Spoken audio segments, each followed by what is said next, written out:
Nora Sullivan got locked out of her apartment by her abusive ex-boyfriend on a Friday night at 8 p.m. 1 hour later, she was drinking wine in a penthouse with the man who lived down the hall. The man she'd been secretly noticing for 6 months.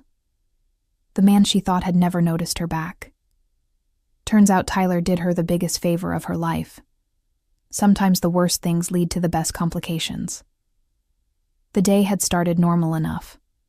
Shoot in the morning for a skincare campaign, 3 hours of lighting adjustments, and the photographer asking her to look fresh, look natural, look like she'd just woken up even though she'd been awake since 5 a.m. and had spent 90 minutes in hair and makeup. Commercial modeling paid well, but it wasn't glamorous. It was standing still for hours and smiling on command and making moisturizer look like it would change your life. Lunch with her agent. Discussion about upcoming campaigns. A possibility for a catalog shoot.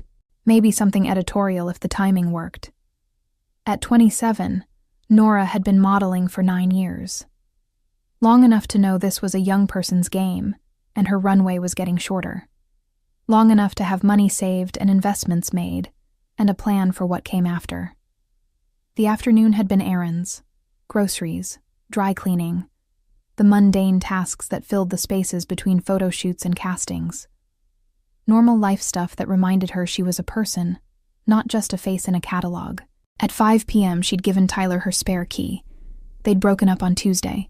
Finally. After 2 years of what she could now admit had been a slow-motion nightmare disguised as a relationship. 2 years of him being jealous of every male friend, every photographer, every person she worked with. 2 years of him checking her phone, questioning where she'd been, making her feel like she was crazy for thinking he was controlling. 2 years of walking on eggshells and apologizing for things that weren't her fault, and slowly, gradually, becoming smaller. Her friends had hated him. Her family had been polite but concerned. She'd defended him, made excuses, believed him when he said he just loved her so much that he worried. Believed that the problem was her, not him. Until Tuesday when something had finally snapped. When he'd gone through her phone while she was in the shower and accused her of sleeping with a photographer she'd worked with once 6 months ago. When she'd finally looked at him and thought, I deserve better than this. She'd told him to leave. He'd refused. She'd threatened to call the police. He'd finally gone, but not before telling her she was making the biggest mistake of her life, that no one else would put up with her, that she'd come crawling back.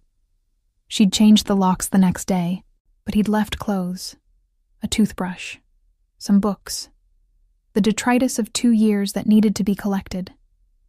She'd told him Friday, come get your stuff while I'm at the gym. She'd left her spare key on the kitchen counter. Figured he could let himself in, get his things, leave the key, be done. She'd gone to Equinox at 6. Needed to move. Needed to sweat out the stress of the week. Needed to feel strong after 2 years of feeling small. An hour of weights and cardio and not thinking about Tyler or the relationship or any of it. Just her body, her breath, the physical act of being present. She'd felt good leaving the gym. Felt free in a way she hadn't in 2 years. Felt like maybe she could actually do this. Be single. Be herself. Figure out who she was without someone constantly telling her she was wrong.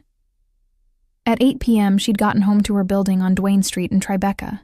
The luxury high-rise she'd moved into 3 years ago when modeling money had been particularly good. Doorman building, 15 floors. Her apartment on the 12th. 2 bedrooms, nice kitchen, the kind of place her 20-year-old self would have thought was impossible. She'd nodded to Marcus, the night doorman.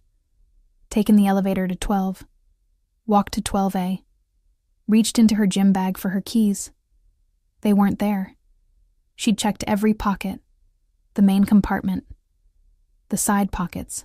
The tiny zipper section where she sometimes kept her AirPods. Nothing. Her heart had started beating faster. She'd left her keys on the counter.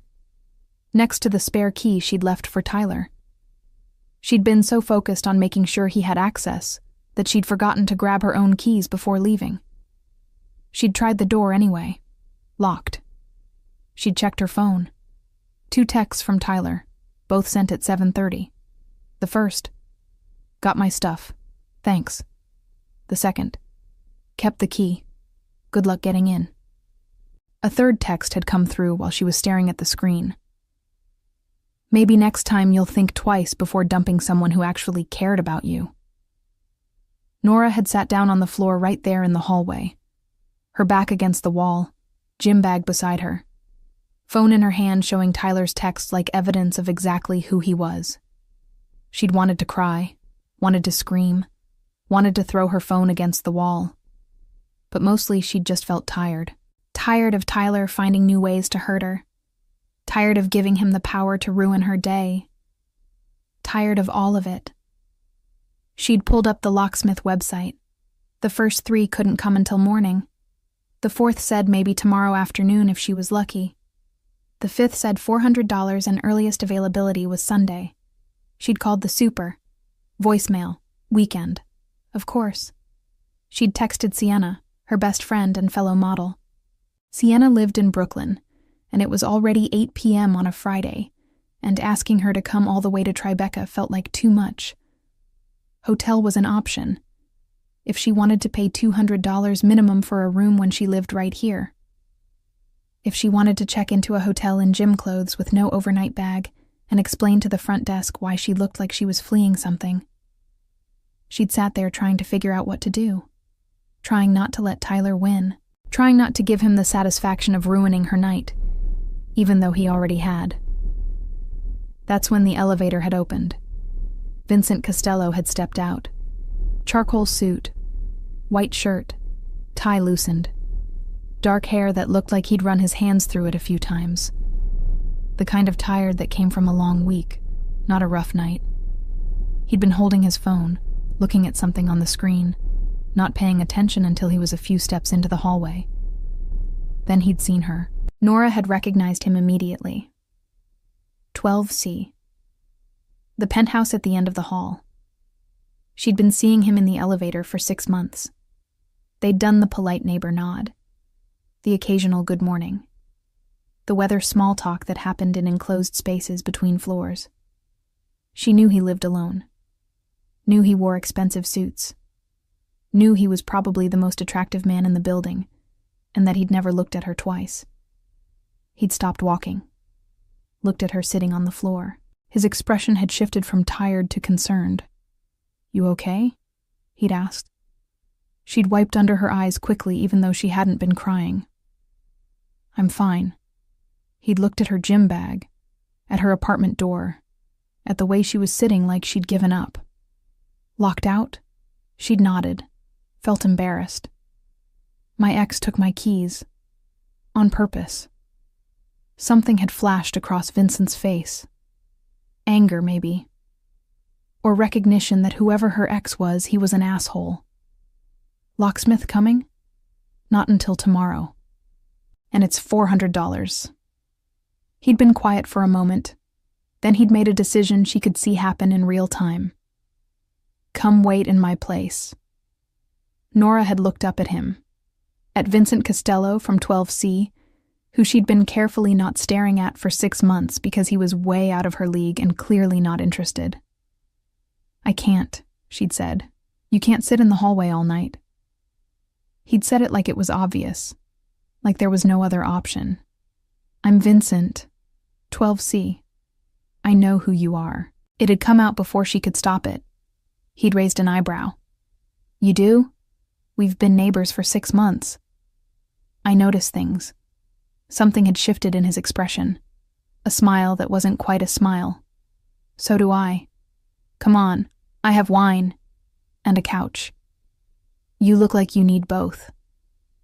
Nora had sat there weighing options. Hallway floor versus penthouse with attractive neighbor she didn't know. Building had security, cameras, doorman downstairs. She'd been seeing this man in the elevator for months, and he'd been nothing but polite. And honestly, Tyler had wanted to ruin her night. She wasn't giving him that satisfaction. She'd stood up. "Okay. Thank you." Vincent had led her down the hall to 12C, unlocked the door, held it open. Nora had walked into his apartment and tried not to react visibly. The place was huge, easily 3 times the size of hers. Floor-to-ceiling windows showing the Hudson River and New Jersey beyond. Wraparound terrace that probably cost more per month than most people's rent. Modern furniture that looked expensive but comfortable. Art on the walls that was either very good or very expensive or both. Kitchen with marble counters and appliances that looked like they belonged in a restaurant. "Your place is incredible," she'd said. "It's too big for one person. But the view sold me." He'd set his keys on the counter, loosened his tie the rest of the way. "You want a shower? You came from the gym. You're probably uncomfortable." She'd hesitated. "I have a guest room. Clean towels. My sister stays here sometimes. She leaves clothes. Might fit you. You have a sister?" 3. They're convinced I need decorating help. And apparently a better wardrobe. They leave stuff everywhere. Nora had smiled despite everything. "Okay, thank you." The guest bathroom was nicer than her master bath. Rainfall shower, heated floors, marble everywhere. Products that cost more than seemed reasonable for something you wash down a drain. Expensive shampoo that smelled like something botanical and French. Conditioner in a bottle that looked like art. Face wash that probably cost $50. She'd stood under the hot water and let herself process. She was in a stranger's penthouse, showering, because her ex-boyfriend had locked her out, because the man down the hall had invited her in for wine. The man she'd been carefully not staring at for 6 months because he was gorgeous and successful and clearly out of her league. The water had been perfect, the kind of perfect that came from expensive plumbing and high water pressure. She'd stayed longer than necessary. Let the heat work out the tension from her shoulders, the stress from the week, the anger at Tyler. When she'd finally turned off the water, there had been heated towels waiting. Heated towels. Like a spa. Like a 5-star hotel. She'd wrapped herself in luxury and thought about her apartment down the hall with its perfectly adequate bathroom that suddenly felt inadequate. The clothes his sister had left were folded on the counter. Oversized gray t-shirt, black sweatpants with a drawstring. Both too big but clean and soft. She'd put them on, had looked at herself in the mirror. Wet hair. No makeup. Wearing someone else's clothes. She looked younger without makeup. More vulnerable, more like herself. She'd opened the bathroom door carefully. Found Vincent in the kitchen. He'd changed while she showered. The suit was gone. Now he wore dark jeans that fit perfectly. Gray Henley that showed forearms. Bare feet. Hair slightly damp like he'd showered too. He looked more human like this. More approachable. Less like the intimidating neighbor in expensive suits, and more like an actual person. "Better?" he'd asked, looking up from the wine he was pouring. "Much better. Thank you."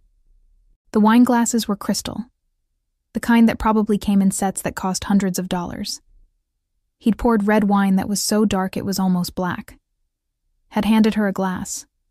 She'd taken a sip. It had been smooth, complex. The kind of wine she'd taste at restaurant tastings and think, "This is nice, but I'll never buy it because it probably costs $100 a bottle." "This is really good," she'd said. "My sister brought it back from Italy. She visits every year, always comes back with wine and complaints about how Americans don't understand food. How many sisters do you have?" 3. He'd smiled, all younger, all convinced I need their help with everything. Are they right? Sometimes. He'd gestured to the couch. "Want to sit?" They'd moved to the living room. She'd sat on one end of the enormous couch. He'd sat on the other. Respectable distance. The kind of distance that said this is polite, not presumptuous. The couch had been leather but soft, broken in, comfortable in a way that suggested he actually used it instead of just having it for looks. The view through the floor-to-ceiling windows had been insane. Hudson River, New Jersey lights, the city spread out like a promise. "How long have you lived here?" she'd asked. 5 years. Bought it before the building was fully renovated. Got a good deal because I was willing to wait for construction to finish. "And you live here alone?"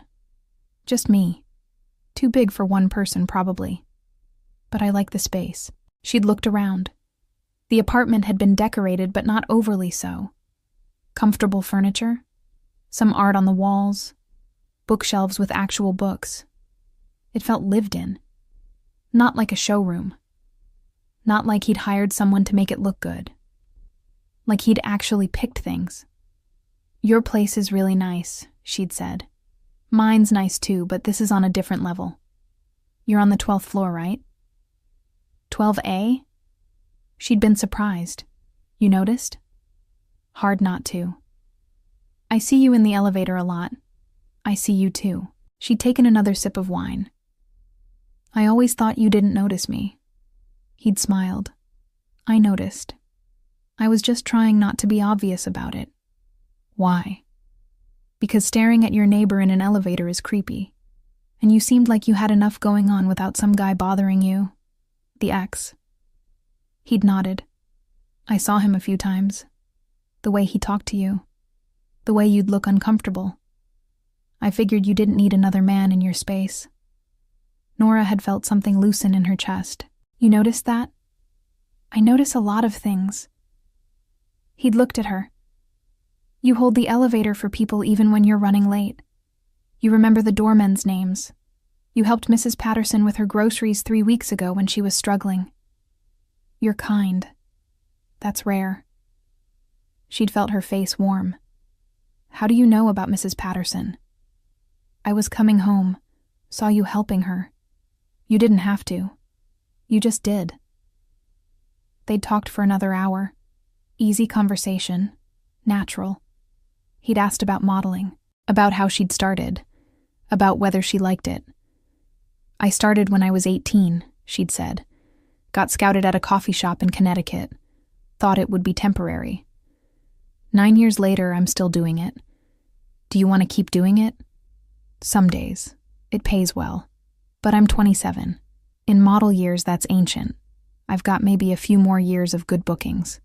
Then I'll need something else. What would you do? Maybe photography. I've been taking classes. Or maybe something completely different. I don't know yet." He'd asked intelligent questions. Not the usual questions people asked about modeling. Not about diets or runway shows or famous photographers. He'd asked about the business side. About contracts and agents and how she'd built a career. She'd asked about real estate. About his projects. About why he'd chosen commercial properties instead of residential. "Commercial is more stable," he'd explained.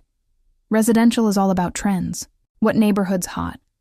What buyers want this year versus next year. Commercial is about long-term value. Office buildings, retail spaces, things that generate consistent income. That's very practical. I'm a practical person." "Are you?" He'd smiled. Most of the time. They'd refilled their wine glasses. The conversation had shifted. More personal now. She'd told him about growing up in Connecticut. Suburbs, normal childhood, parents who were still married, sister who was a lawyer, brother who worked in finance. She was the only one who'd chosen something creative. "They thought I was crazy," she'd said. "Going to New York to model. Not going to college." They were supportive but concerned. Thought I'd be back in 6 months. "But you weren't." "No. I loved it. The city, the independence, the work. It wasn't what they wanted for me, but it was what I wanted." He'd told her about growing up in Brooklyn. 3 sisters who'd driven him crazy but who he'd protected fiercely. Parents who'd worked hard to give them opportunities. Mother who'd insisted on Sunday dinners. Father who'd taught him about business. "What kind of business?" she'd asked. "Various things." He'd been vague. Enough to live well. Enough to send 4 kids to good schools. She hadn't pushed. Had sensed there were things he wasn't saying. But it was a first night. People were allowed to have boundaries. At midnight, she'd realized they'd been talking for 4 hours. 4 hours that had felt like one. 4 hours where she'd laughed more than she had in months. Where she'd felt seen. Where she'd felt like herself instead of the smaller version Tyler had wanted her to be. Her eyes had closed. Just for a second. The wine and the warmth and the exhaustion. "You can sleep here," Vincent had said. "Guest room. Or the couch if you prefer." She'd meant to say she should go. Should sleep in the hallway outside her apartment. Should call a locksmith emergency service. Should do something other than fall asleep in a stranger's penthouse. But her eyes had closed again, and the couch was so comfortable, and she was so tired. "Couch is good," she'd mumbled. She'd felt a blanket being pulled over her, soft, warm. Had heard footsteps walking away, had meant to say thank you, had fallen asleep instead. Nora had woken to sunlight streaming through massive windows and the smell of coffee that was too good to be instant. For a full minute, she hadn't known where she was. This wasn't her couch.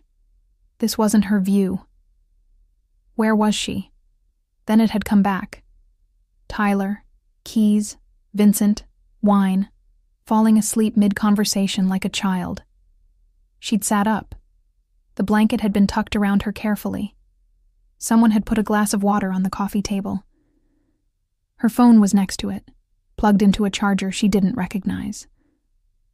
"Morning," a voice had said from the kitchen. Vincent was there. Same jeans from last night. Different shirt, navy blue t-shirt, hair damp. He looked good in the morning. Unfairly good. "What time is it?" she'd asked, her voice rough with sleep. 8:30. "Coffee? Please. God, please." He'd smiled, brought her a mug. The coffee had been perfect, dark, strong, exactly what she needed. "Did I fall asleep on you?" she'd asked. "Around midnight. You were mid-sentence. Just stop talking." She'd felt her face heat. "I'm sorry. That's so rude. You were exhausted, and you'd had a terrible day. Don't apologize." Still, he'd gone back to the kitchen, started making breakfast. Pancakes from scratch. Actual batter, not from a box. "You cook," she'd said, standing up, folding the blanket. "Sometimes. When I have time." He'd looked over his shoulder. "You want some?" "I don't want to impose. You're not. Sit." She'd sat at his kitchen island, watched him cook. He'd been good at it. Comfortable. The kind of comfortable that came from practice. He'd made a stack of pancakes, poured syrup that was probably from Vermont and cost $20. Set a plate in front of her. They'd eaten breakfast in comfortable silence. The kind of silence that didn't need filling. The kind that felt easy. At 9:30, her phone had rung. Number she didn't recognize. "Hello? This is Dave's locksmith. You called last night about being locked out?" "Yes. Can you come today? I can be there in 30 minutes. Will that work?" "Yes. Thank you." She'd hung up, looked at Vincent. "Locksmith's coming." "Good." He'd stood. "I'll go with you." "You don't have to. I want to make sure it's done right. And that you're changing the locks." "I am." They'd gone down the hall to her apartment 20 minutes later. The locksmith had shown up exactly on time, had assessed the situation. New lock would be $380, complete rekey. Vincent had pulled out his wallet before Nora could react. "I've got it," he'd said. "No? You already did too much." He'd handed the locksmith $400 bills. "Consider this a welcome to the building thing, and an apology that your ex is an asshole." The locksmith had worked for 40 minutes, installing new hardware, programming new keys, explaining how the smart lock worked if she wanted to add that feature later. When he'd finished, Vincent had handed him another $100 for coming on a Saturday morning. After the locksmith had left, they'd stood in Nora's doorway, awkward now in daylight.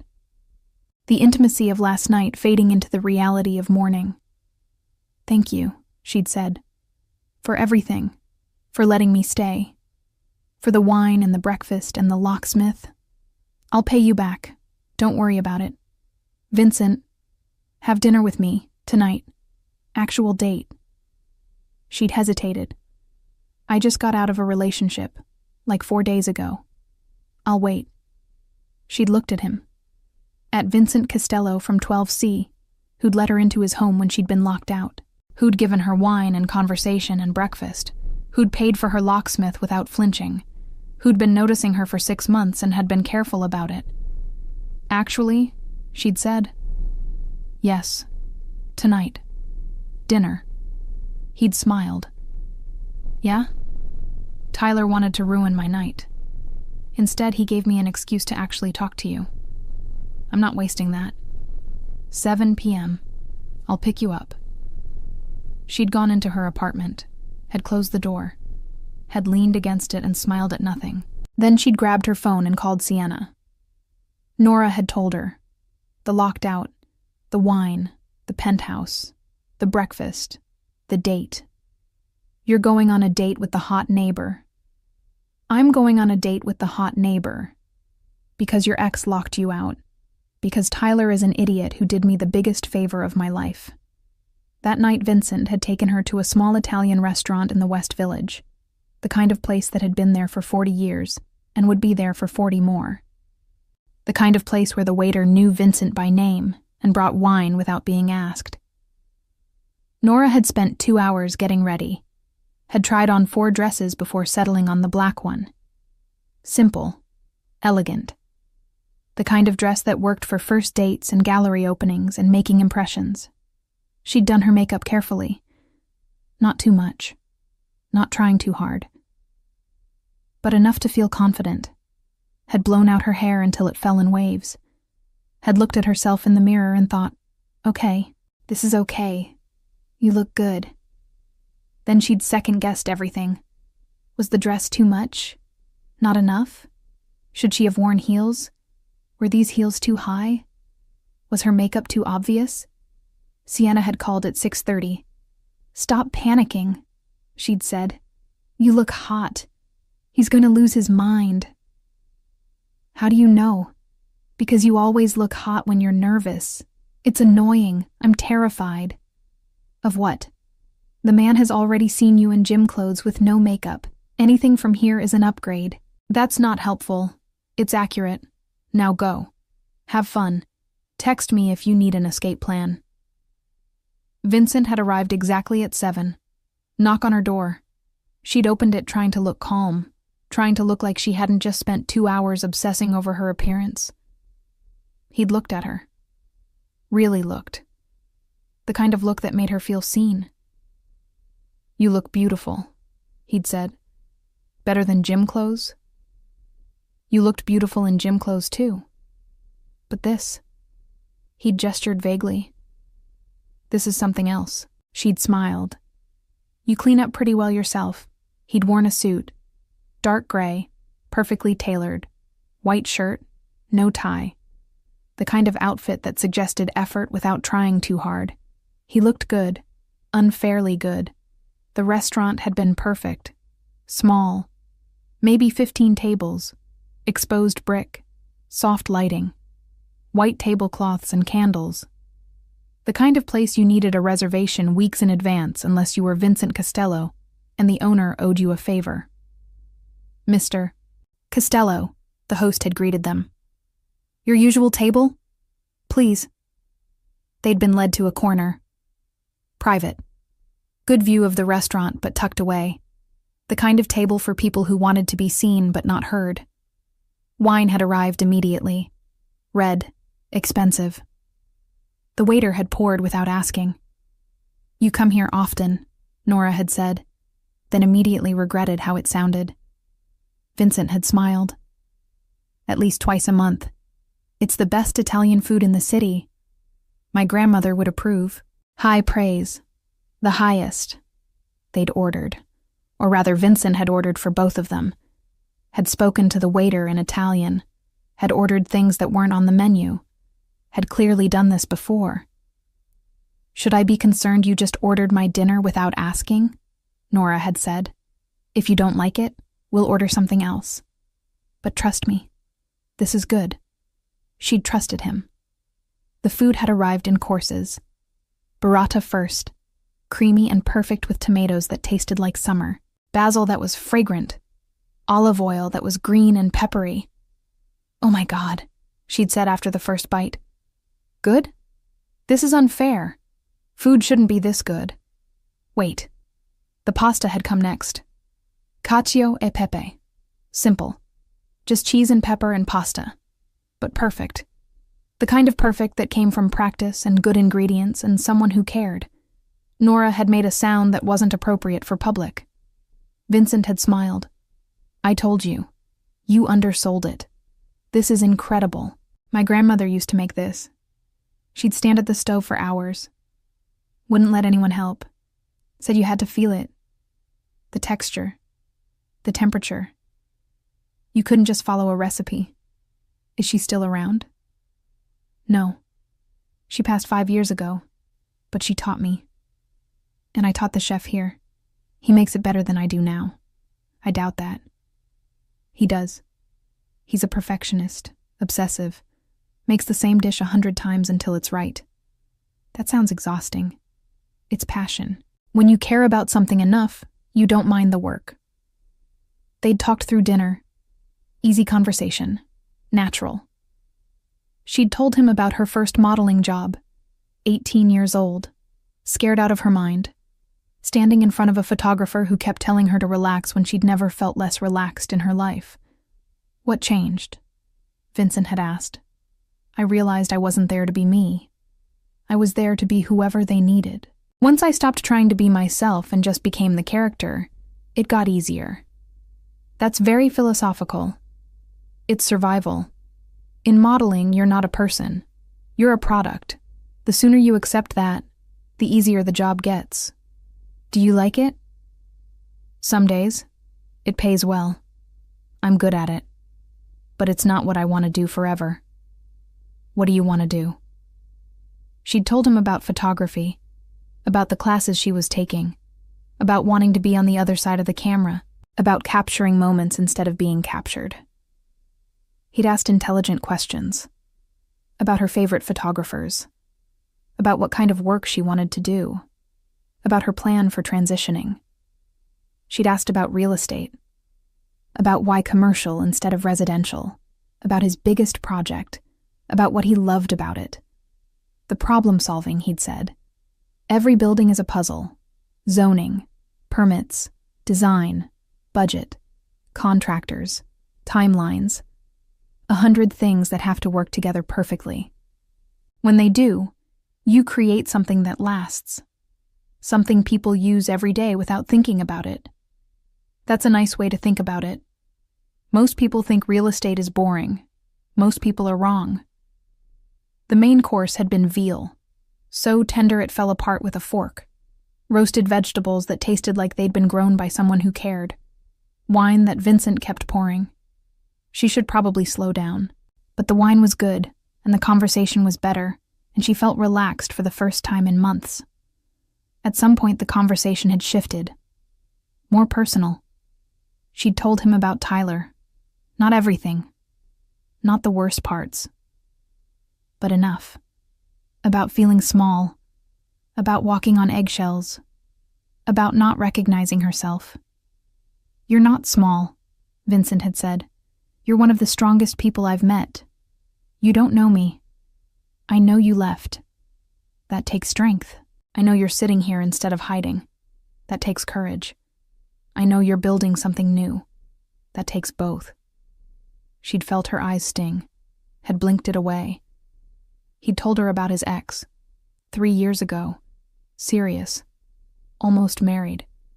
She'd wanted things he couldn't give, wanted him to be someone he wasn't. Wanted the money without the complications. Wanted the life without the reality. What happened? She figured out what I was, what my family was. Decided it was too much. Left. Did it hurt? At the time. Now I'm grateful. She would have hated the reality. Better to know early. Do you regret it? No. He'd looked at Nora. If she'd stayed, I wouldn't have been standing in that hallway when you needed someone. So no. No regrets. Dessert had been tiramisu. The real kind. Not too sweet. Coffee-soaked ladyfingers and mascarpone. Perfect. They'd shared it. Trading bites across the table. Comfortable in a way that usually took months. The restaurant had started to empty. They'd been there for 3 hours. Talking. Laughing. Existing in a bubble where nothing else mattered.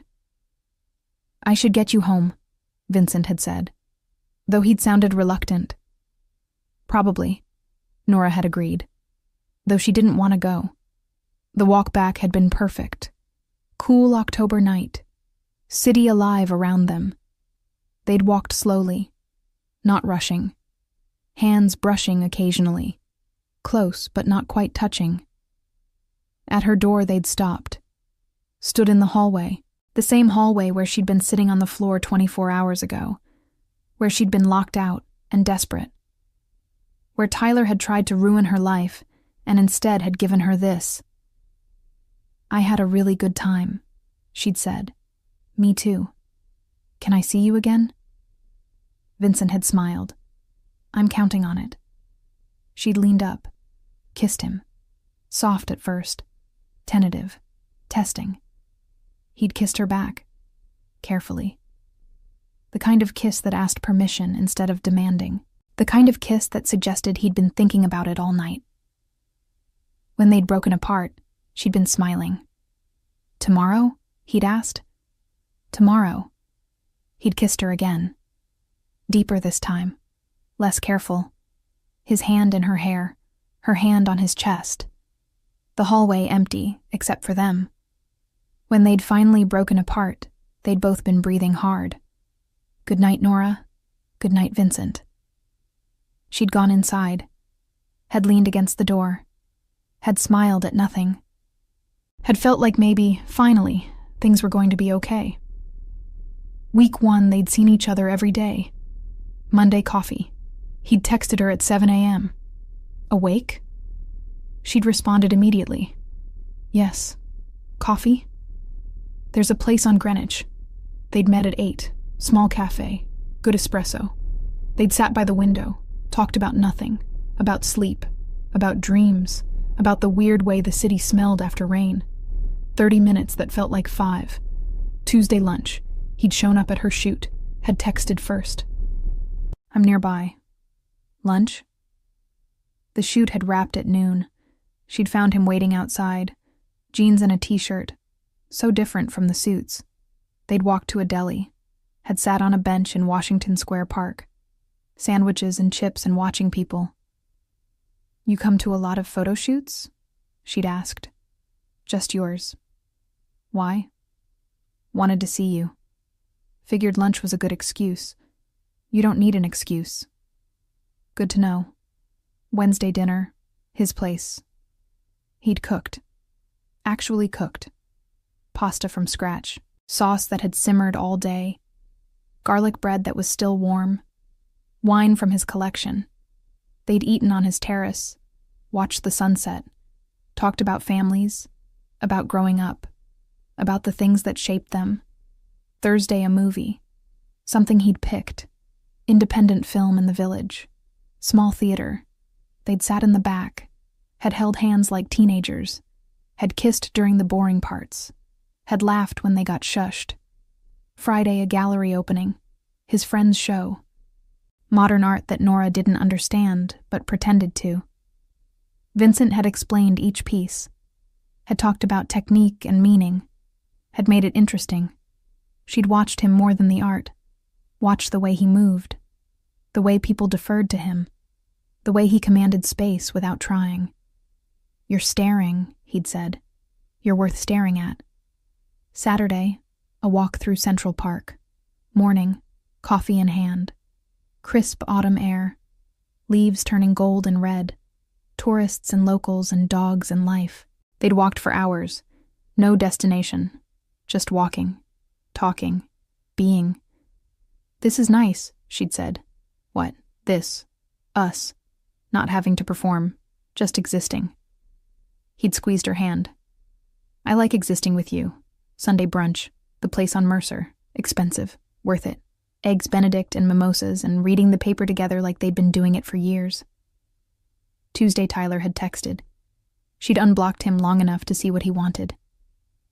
I miss you. She'd stared at the words, felt nothing.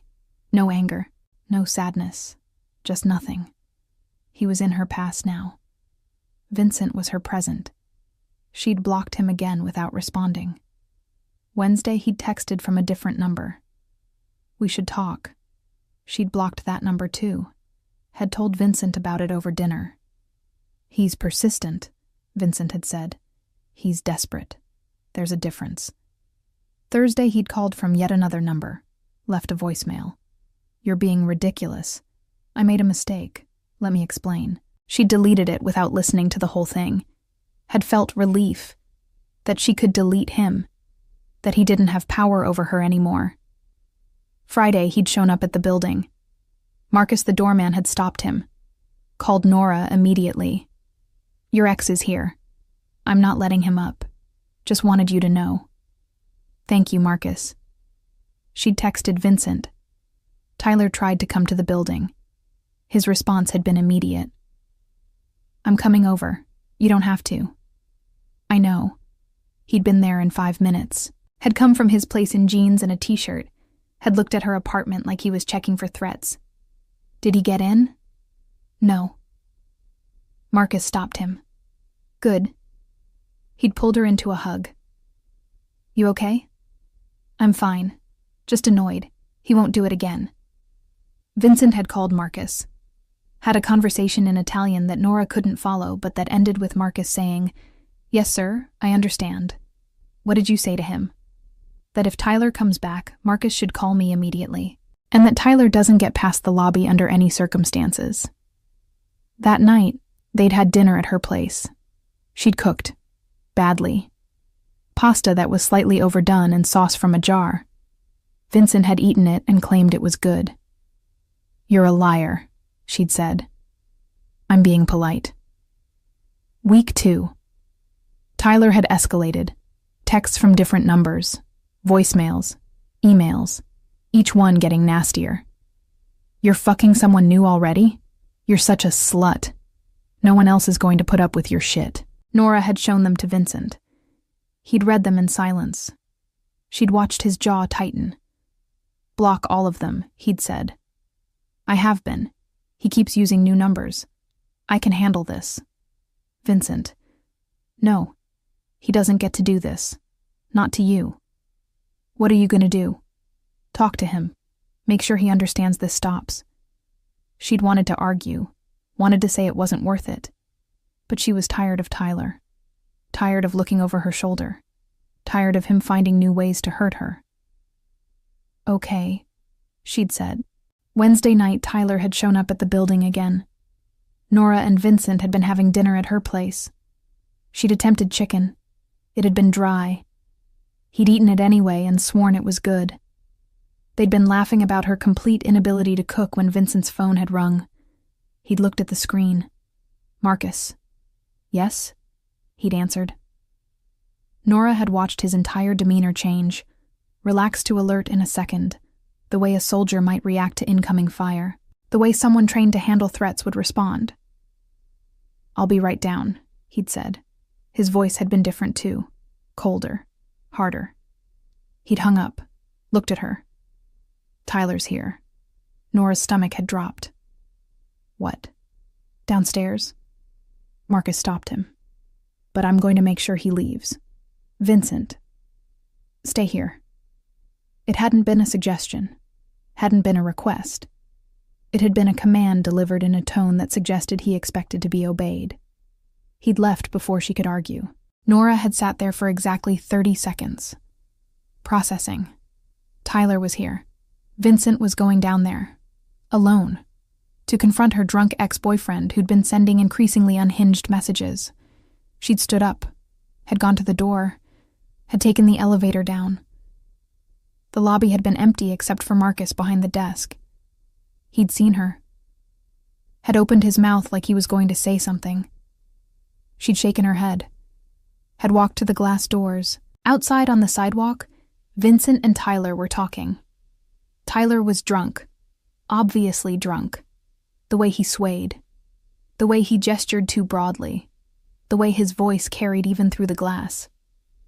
Vincent was calm, hands in his pockets, standing completely still, listening to whatever Tyler was yelling about. Nora had pushed through the door, had gotten close enough to hear. "Where is she?" Tyler was saying. "I know she's here. I know she's fucking someone in this building. Probably fucking you. That's why she dumped me, right? Already had someone lined up?" "You need to leave," Vincent had said. His voice had been quiet. Too quiet. The kind of quiet that was more threatening than yelling. "Who the fuck are you? Her new boyfriend?" Tyler had laughed. Bitter. Drunk. "She moves fast, doesn't she? Probably was fucking you the whole time we were together. That's what she does. She's a... You need to leave. Now." Vincent's tone hadn't changed. Still quiet. Still controlled. But something in his posture had shifted. "Ready. Make me," Tyler had said. Then he'd shoved Vincent. It had happened fast after that. Vincent had grabbed Tyler's arm, had used his momentum against him, had dragged him toward the alley next to the building, out of sight of the street, away from the lobby cameras, somewhere private. Nora had followed. Couldn't stop herself. Had to see.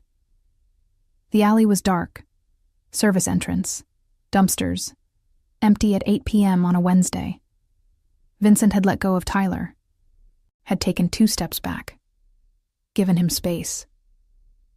Tyler had swung first. Sloppy. Drunk. His fist had sailed past Vincent's face by a good 6 inches. Vincent hadn't missed. The first punch had been surgical. Ribs. Right side. The kind of punch that knocked the wind out of you. That made your whole body forget how to breathe. Tyler had doubled over. Made a sound that was half gasp, half wheeze. The second punch had been to his face. Clean. Precise. Tyler's head had snapped back. Blood had exploded from his nose. Dark in the dim alley light. The third had been to his stomach. Tyler had gone down. Hands and knees on the dirty alley pavement. Coughing. Trying to breathe. Vincent had crouched next to him. Had grabbed Tyler's hair. Forced him to look up. "Listen very carefully," Vincent had said. His voice had been conversational, almost friendly, which had somehow made it more terrifying. "You don't call her. You don't text her. You don't come to this building. You don't think about her. You don't say her name. She's done with you. And I'm making absolutely sure you understand that." Tyler had coughed, spit blood onto the pavement. "Fuck you." Vincent had hit him again, harder this time. Tyler had collapsed, face down, not moving. "Wrong answer," Vincent had said. He'd stood, looked down at Tyler's prone form. "You come near her again. You don't walk away. Do you understand?" Tyler had nodded, or tried to. Hard to tell when your face is pressed against concrete. Vincent had turned then, had seen Nora standing 10 feet away, watching. Their eyes had met.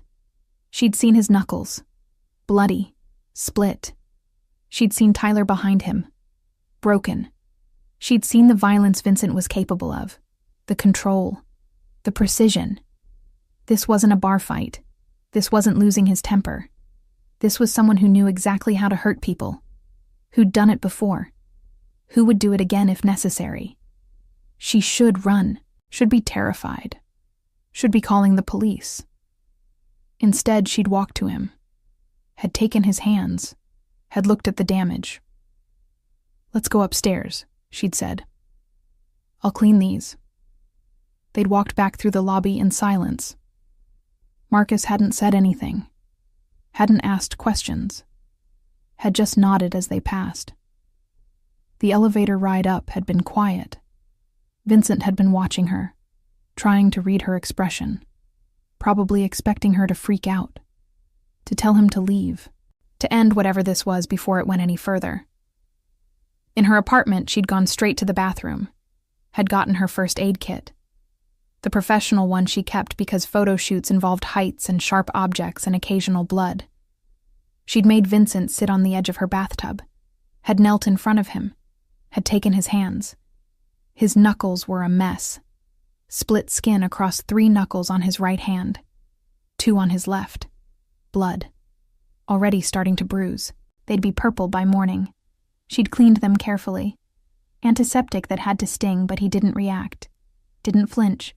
Just watched her work with an expression she couldn't read.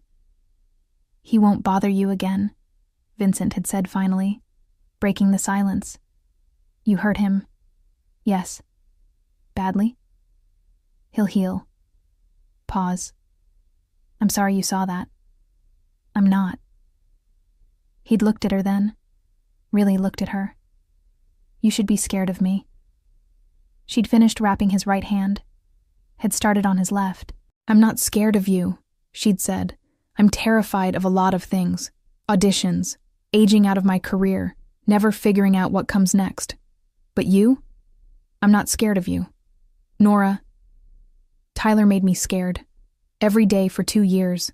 Scared I'd say the wrong thing. Wear the wrong outfit. Talk to the wrong person. Look at someone the wrong way. I was scared constantly." She'd looked up at him. "You just beat the shit out of him in an alley, and I feel safer than I have in 2 years. He'd pulled her up, had kissed her. Deep. Honest. The kind of kiss that said, "I'm keeping you." When they'd broken apart, she'd said, "Stay here tonight." "Yeah, please." They'd slept in her bed, his arms around her, her back against his chest. She'd felt his heartbeat, steady, calm, like beating up her ex was just another Wednesday night. She'd felt safe. The next morning, Vincent's hands had been worse. Purple, swollen. She'd rewrapped them, had made coffee, had sat across from him at her tiny kitchen table that was nothing like his expensive marble counter, but felt more like home. "Does it hurt?" she'd asked. "A little." "Should you see a doctor?" "I've had worse." "That's not comforting." He'd smiled. "It'll heal. Always does." She'd taken his wrapped hand carefully, had held it like it was something precious. "Thank you," she'd said.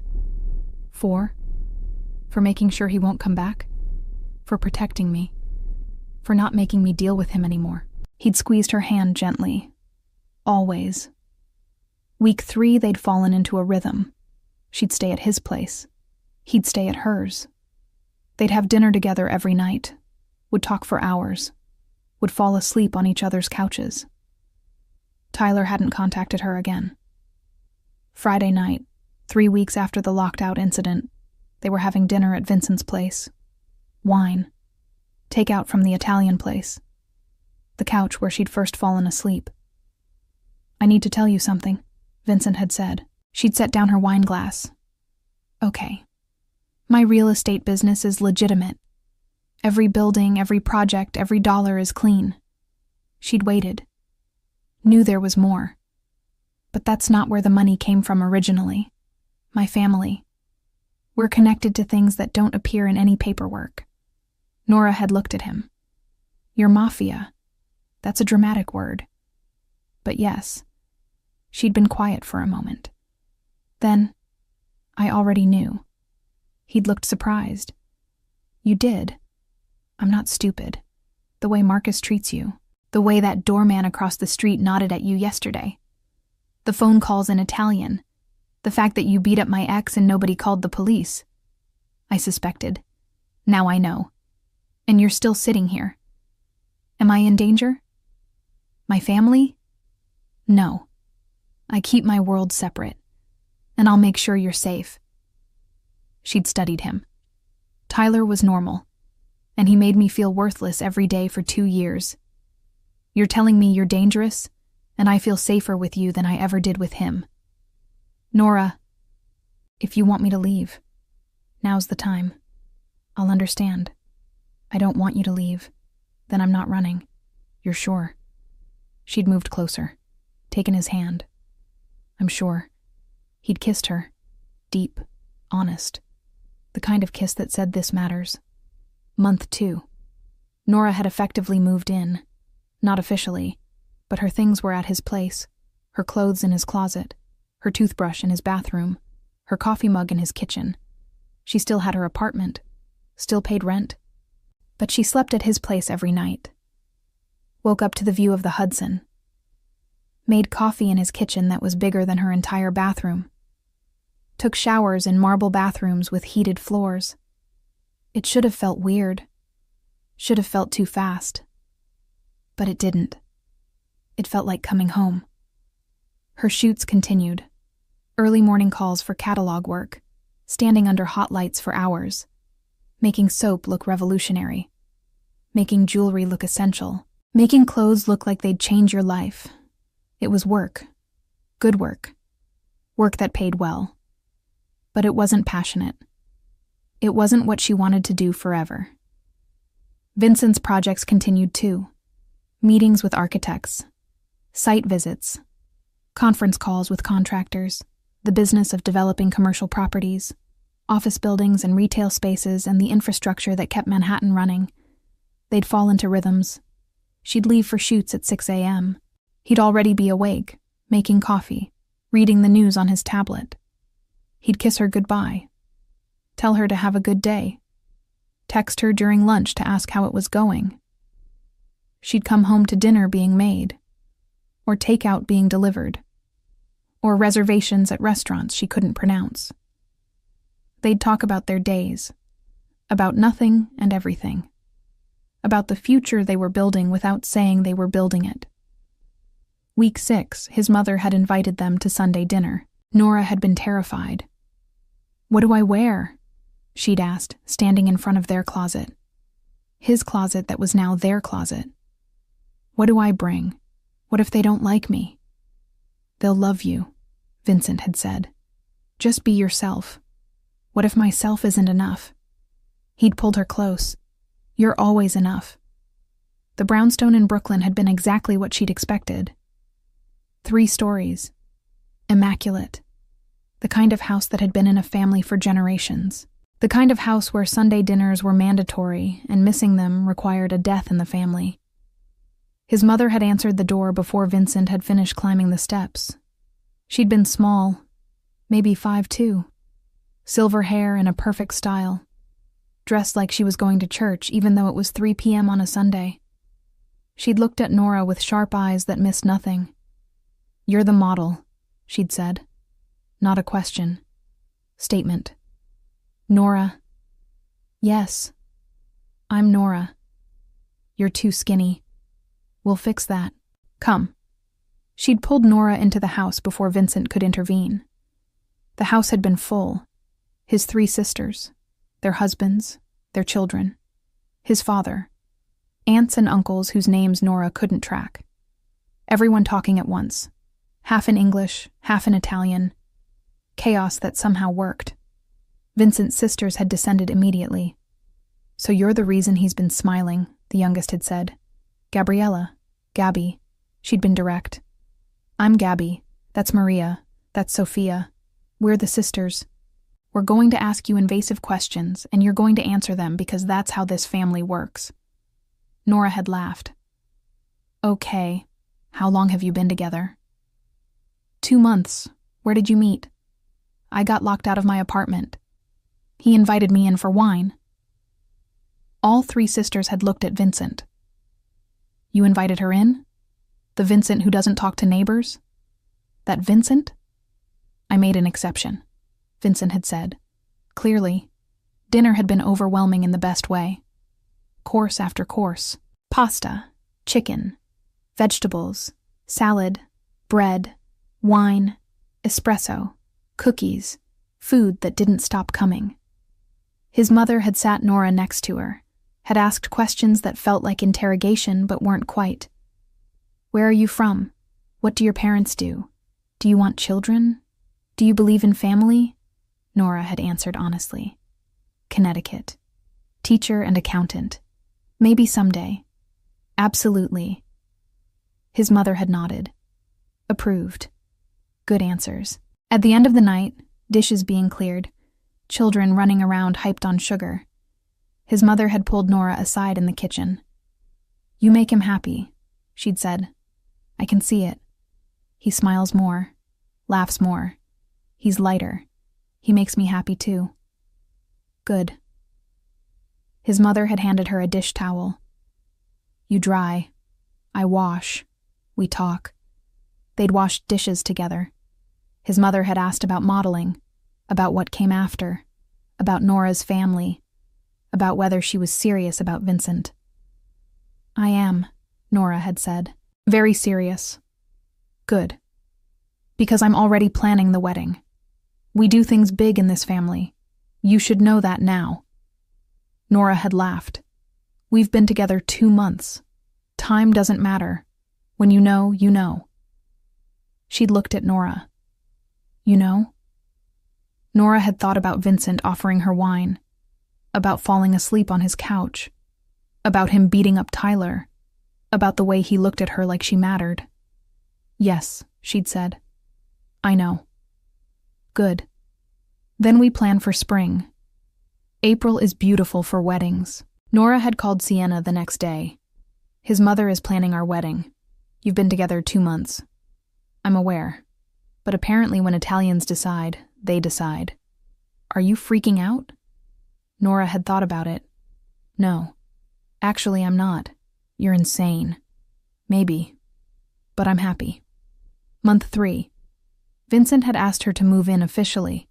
They'd been at Whole Foods, the Sunday morning ritual, arguing about whether they needed organic vegetables or if regular was fine, debating wine, discussing dinner plans.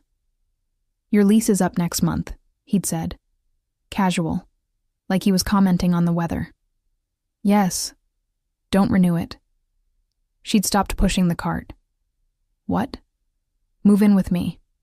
Officially. Not just having your things there. Actually living together. Put your name on the lease. Make it official. Vincent, we're already doing it. You sleep there every night. Your mail goes there. You've repainted the guest room. Just make it official. She'd looked at him. At this man who'd invited her in when she'd been locked out. Who'd given her safety and love. And a home. Okay, she'd said. Okay. I'll move in. Officially.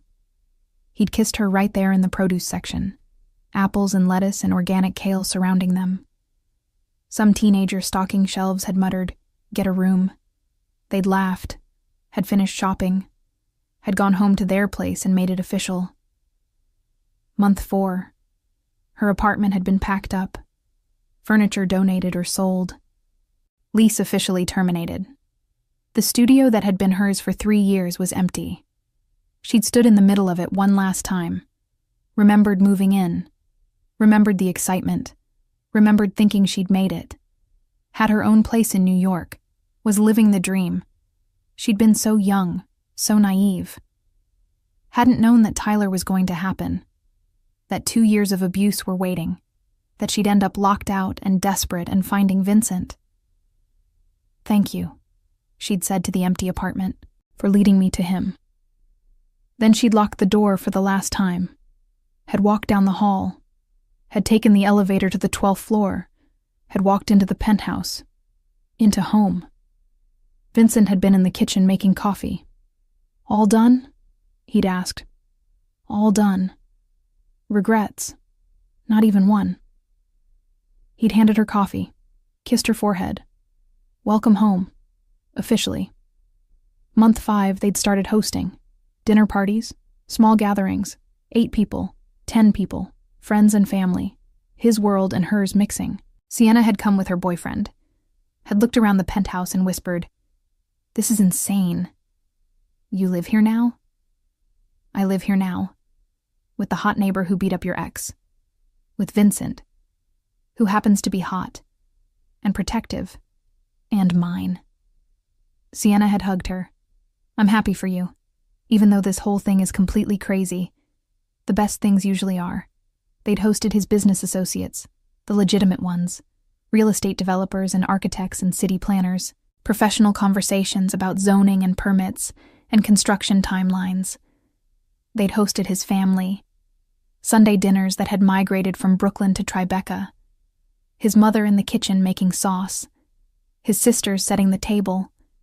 His nieces and nephews running around. Chaos that felt like love. Someone had asked at one of these dinners, "How did you two meet?" Nora had smiled. "I got locked out of my apartment." Her ex was an asshole, Vincent had added. "Best thing he ever did for me," Nora had finished. Everyone had laughed, had raised glasses, had toasted to terrible exes who accidentally did favors. Late that night, after everyone had left, they'd stood on the terrace. City lights below, wine in hand, comfortable silence. "Thank you," she'd said. "For what?" "For being in the hallway that night. For inviting me in. For giving me wine and conversation and safety. For being nothing like Tyler. Thank you for saying yes." To wine? To all of it. To moving in. To meeting my family. To building this life. She'd leaned against him. "It's a good life. It's the best life." Month 6, they'd fallen into patterns that felt permanent. Morning coffee on the terrace when weather allowed. Her shoots, his meetings. Dinner together unless something urgent came up. Weekends at museums or galleries or just staying in. Sunday dinners with family. Routines that felt like forever. She'd started taking photography classes. Serious ones. Not hobby classes. Professional development. Thinking about what came after modeling. About transitioning. About the next chapter. Vincent had encouraged it. Had converted the guest room into a studio for her. Had bought her camera equipment that cost more than seemed reasonable. Had told her she was talented when she doubted herself. They'd been walking home from dinner one night. Italian place in the West Village. The same place he'd taken her on their first date. They'd walked the same streets, past her old building, past the coffee shop they liked, through the neighborhood that had become theirs. "You know what's funny?" Nora had said. "What? If Tyler hadn't taken my keys, we might never have talked. We'd still just be neighbors who nod in the elevator. You'd still be the hot guy from 12C I was too intimidated to talk to." Vincent had stopped walking, turned to look at her. "I would have found another way," he'd said. "I'd been trying to figure out how to talk to you for 6 months. The locked-out thing just gave me the excuse I needed." "Really? Really? I noticed you the day you moved in, watched you help the movers, saw you be kind to people, wanted to talk to you. Couldn't figure out how without being weird." "So you're saying Tyler did us a favor? Biggest favor anyone's ever done me." They'd walked back to the building. Marcus had been at the desk, had greeted them by name, asked about dinner, told them to have a good night, had watched them like a proud father watching his kids. In the elevator, Nora had leaned against Vincent, had felt his arm around her, had thought about how 6 months ago she'd been miserable with Tyler, how she'd thought that was love, how wrong she'd been. "I'm glad it was you," she'd said. "What? That night. When I was locked out. When I was sitting in the hallway in gym clothes crying.